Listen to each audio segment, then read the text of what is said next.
Previous వీడియోలో అసలు vitamin deficiency యొక్క సిమ్టమ్స్ ఏంటి, దాన్ని ఎలా కనుక్కోవాలో చెప్పాను.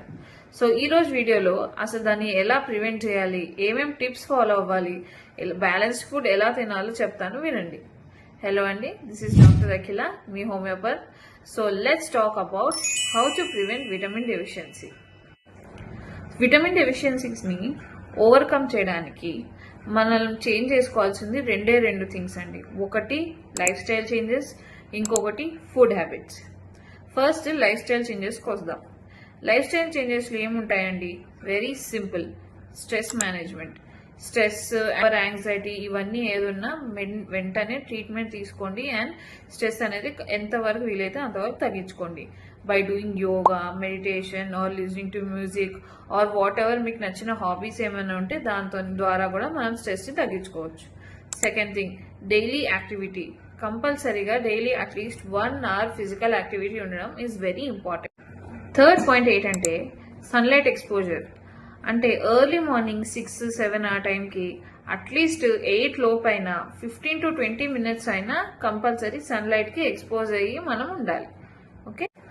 ఫోర్త్ పాయింట్, 35 బిలో ఉన్న వాళ్ళు అట్లీస్ట్ 1 yearకి ఒకసారి అండ్ 35 అబోవ్ ఉన్న వాళ్ళు అట్లీస్ట్ 6 monthsకి ఒకసారి కంపల్సరీ రెగ్యులర్ చెకప్స్ చేయించుకుంటూ ఉండాలి. Fifth point, hydration. కంపల్సరీగా 3.5 to 4 liters అయినా రోజుకి వాటర్ తాగాలి.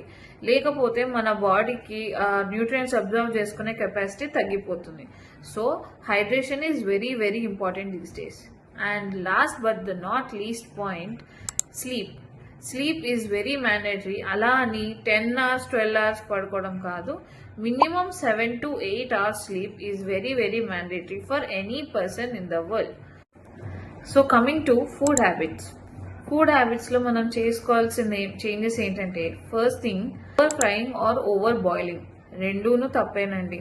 ఓవర్ ఫ్రై చేసినా కూడా, ఓవర్ బాయిల్ చేసినా కూడా దాంట్లో ఫుడ్లో ఉన్న న్యూట్రియంట్స్, విటమిన్స్ అన్నీ మాయమైపోతాయి. లైట్గా సాటే చేయడం, లేదా లైట్గా స్టీమ్ చేయడం would be better options. Second point ఏంటంటే, లాంగ్ ఇంటర్వెల్స్లో కాకుండా షార్ట్ ఇంటర్వెల్స్లో ఫ్రీక్వెంట్గా తినడం. అంటే మనకి ఎలా అలవాటు అయిపోయిందంటే బ్రేక్ఫాస్ట్, లంచ్, డిన్నర్ ఇలా 3 major పోర్షన్స్లో తినడం అలవాటు అయిపోయింది. బట్ అలా కాకుండా ఎవ్రీ 2-3 hoursకి చిన్న చిన్న పోర్షన్స్లో తింటే మన బాడీకి డైజెషన్కి కూడా హెల్ప్ అవుతుంది and also it is very easy to observe the nutrients from the smaller portions of food. And the third and the most important point ఏంటంటే బ్యాలెన్స్డ్ మీల్. అది ఎలా అంటారా? ఏం లేదండి,